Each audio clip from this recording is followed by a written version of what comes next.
On the afternoon of April 8th, 2009, in the quiet town of Woodstock, Ontario, 8-year-old Victoria Tori Stafford walked out of Oliver Stevens Public School with the carefree excitement of a child heading home after class. She was wearing a white t-shirt, jeans, and carrying the small confidence of a girl who had made that walk before.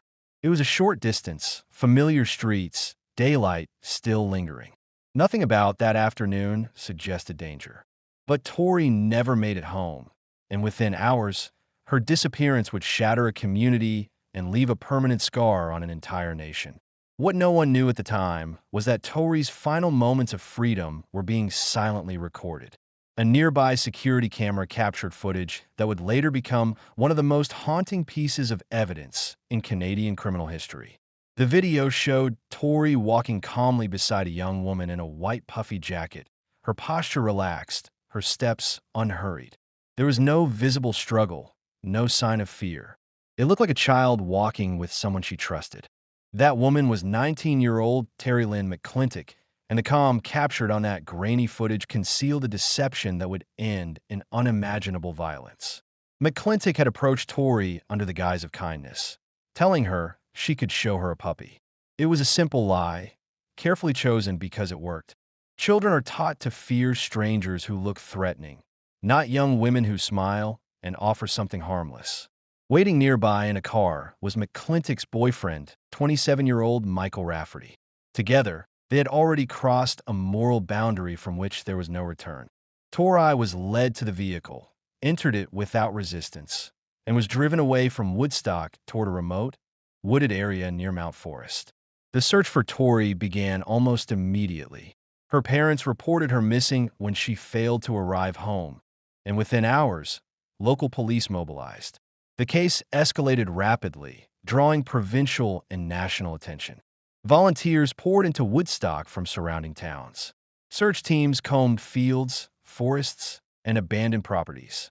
Posters bearing Tori's smiling face appeared on telephone poles, storefronts, and television screens across Canada. For weeks, hope battled fear. Parents held their children closer. Strangers watched one another more carefully. The country waited. Behind the scenes, investigators were piecing together a darker truth. Surveillance footage placed McClintic near the school at the exact time Tori disappeared. Cell phone records soon followed, triangulating signals that linked McClintic and Rafferty to both Woodstock and the remote area where investigators would later focus their search. The evidence tightened like a noose. When police brought McClintic in for questioning, the facade collapsed quickly. Confronted with the data, she broke down. McClintic led detectives to a desolate area outside Mount Forest. There, hidden beneath a pile of rocks and covered with garbage bags, were the remains of Victoria Stafford. The discovery ended the search but began a new phase of horror. What had been done to Tori went far beyond abduction. The investigation revealed that she had been sexually assaulted, beaten with a hammer, and murdered. In later statements, McClintic admitted that she herself had delivered the fatal blows. The brutality of the crime stunned even seasoned investigators. The public reaction was immediate and visceral. Grief turned to rage. How could this happen in broad daylight?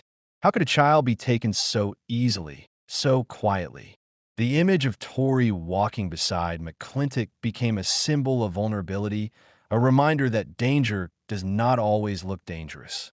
The case ignited national conversations about child safety, stranger danger myths, and the uncomfortable reality that predators often blend in. Legal proceedings moved swiftly but painfully.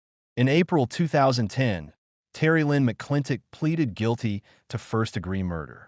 Her admission spared Tori's family the ordeal of a full trial, but offered little comfort.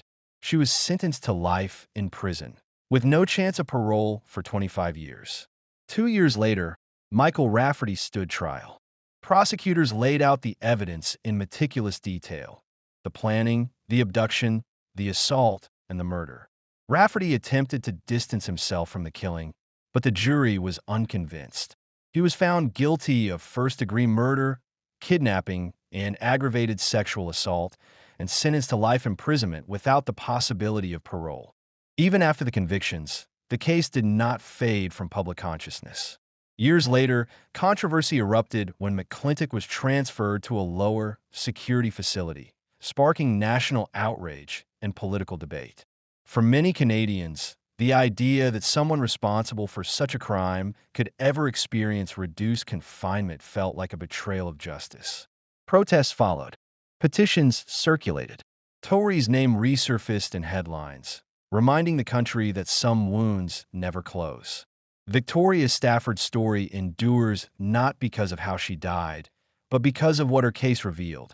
It exposed the fragile assumptions people make about safety. It showed how predators exploit trust, how ordinary appearances can mask extraordinary cruelty, and how quickly innocence can be stolen. Tori was not taken in darkness or isolation. She was taken in daylight, on a sidewalk, by someone who looked harmless.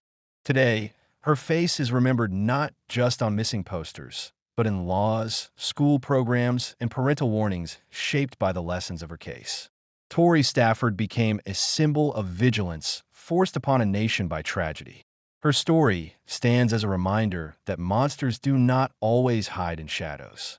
Sometimes, they walk beside you in a white jacket, offering to show you a puppy, while the world watches and doesn't yet know what it's seeing.